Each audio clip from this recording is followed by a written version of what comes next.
Right now, as you're watching this video, you're probably paying for something you forgot you even subscribed to. And that's not an accident. That's the business model. Americans waste over $2.6 billion every year on subscriptions they don't use. Not subscriptions they use occasionally, subscriptions they've completely forgotten exist. The average American has 4 subscription services they no longer want or use but continue to pay for anyway. That gym membership you swore you'd use in January, the streaming service you signed up for to watch one show, the meditation app that was supposed to change your life. They're all still quietly pulling money from your account, month after month. And here's the thing, these companies are counting on it. Let me tell you how this became an industry. In the early 2000s, businesses discovered something revolutionary. Recurring revenue was worth more than one-time purchases, much more. If you sold someone a product for $100, that was $100. But if you could charge someone $10 a month, that customer was now worth $120 a year, forever. Wall Street loved this model. Investors started valuing subscription companies at multiples far higher than traditional businesses. Netflix wasn't just a DVD rental company, it was a predictable revenue machine. Spotify wasn't selling albums, it was selling guaranteed monthly income. The software industry went all in. Adobe stopped selling Photoshop for $500 and started charging $53 a month instead. Microsoft moved Office to a subscription. Even your car's heated seats became a monthly fee. But then these companies discovered something even more valuable. The customers who never showed up were more profitable than the ones who did. This is where it gets fascinating. In the gym industry, there's an unspoken rule. If every member who paid for a gym membership actually showed up, the gym would be so overcrowded it would collapse.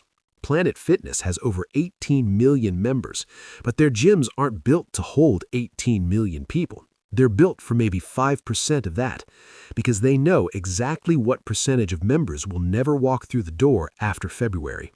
They call them ghost members, and ghost members are the most profitable customers a gym will ever have. They don't wear out equipment. They don't use the showers or the locker rooms. They don't require staff attention. They're pure profit. The same thing happens with software subscriptions. Companies like Adobe and Salesforce discovered that 40 to 60% of their paid seats go unused every month. That's not a bug in the system. That's the system working exactly as designed. Let me show you the math that makes this so dangerous. Imagine a streaming service charges $15 a month. Their content costs and server infrastructure run about $8 per active user. That's a $7 profit margin per engaged subscriber. Not bad, but here's where it gets interesting. A ghost subscriber, someone who forgot they're subscribed and never logs in, costs the company almost nothing, maybe 50 cents in payment processing and account maintenance. That's a profit margin of $14.50 per ghost subscriber, more than double. Now scale that up. If a company has 10 million subscribers and 20% are ghosts, that's 2 million people generating nearly pure profit. That's $348 million a year in revenue that requires essentially zero ongoing cost. This is why companies engineer what's called cancellation friction. You can sign up for a subscription in 30 seconds with one click, but canceling? That requires navigating through 5 different pages, answering survey questions, sitting through retention offers, sometimes calling a phone number during business hours. Some companies make you mail a physical letter in 2024 to cancel a digital subscription. This isn't incompetence, this is architecture. Every additional step in the cancellation process increases what's called the abandonment rate, the percentage of people who start to cancel but give up halfway through. Industry data shows that each extra click in a cancellation flow reduces completed cancellations by about 15%. 3 extra clicks, and you've saved nearly half your would-be cancellations. That's millions of dollars saved through intentional inconvenience. Now let's talk about what this actually means for regular people. Sarah, a teacher in Ohio, discovered she'd been paying for a yoga app she downloaded 3 years ago. $84 a year for 3 years. $252 she didn't even know she was spending. That's a week's worth of groceries, a month of her daughter's after-school program, or just money that could have sat in her savings account. Multiply that by 4 subscriptions, the average number of forgotten subscriptions per person. That's $1,000 a year disappearing from household budgets. For families living paycheck to paycheck, that $1,000 is catastrophic. It's the difference between making rent or not, between fixing the car or taking the bus.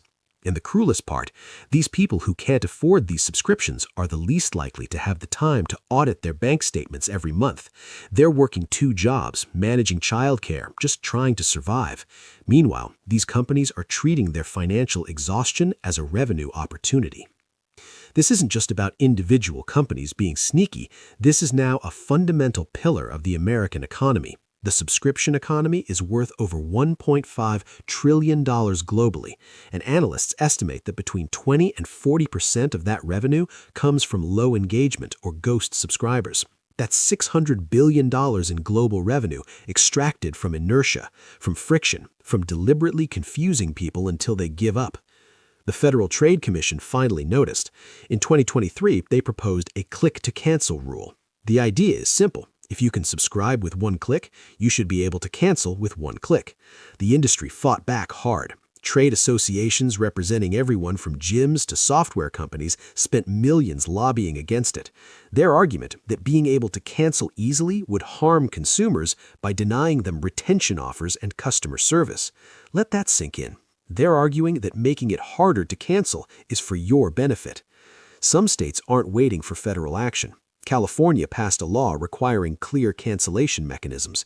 New York is considering similar legislation. But in most of America, this is still completely legal. Companies can make signing up effortless and canceling a nightmare, and there's nothing stopping them. Here's what you need to understand. Every unused subscription in your bank statement isn't a personal failure.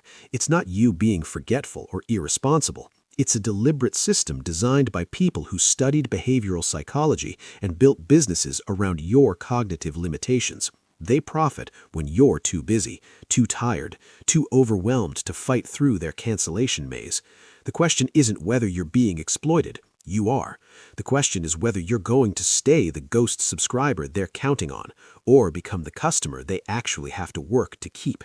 Because your inertia isn't just convenient for them, it's their entire business model.